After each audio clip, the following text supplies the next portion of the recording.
কেইদিনমান পিছত যোৰহাটত আমি উদ্বোধন কৰিম আমাৰ ফ্ৰীডম মুভমেণ্ট পাৰ্ক। কাৰণ যোৰহাট কাৰাগাৰতে স্বাধীনতা সেনানীসকল আবদ্ধ হৈ আছে।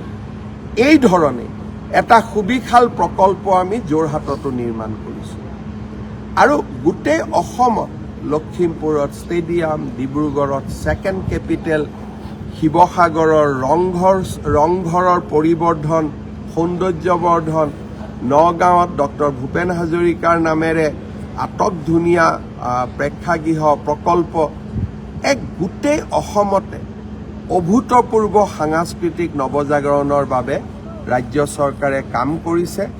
জ্যোতি বিষ্ণু প্ৰকল্প অসমৰ দুই বিশাল ব্যক্তিত্বৰ প্ৰতি, দুগৰাকী মহান মনীষীৰ প্ৰতি অসমৰ ৰাইজৰ শ্ৰদ্ধাঞ্জলি ৰূপে সদায় থাকি যাব।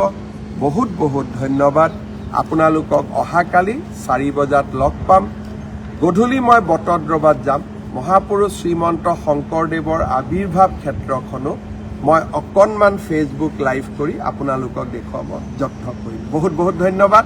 জয় হিন্দ, বন্দে মাতৰম।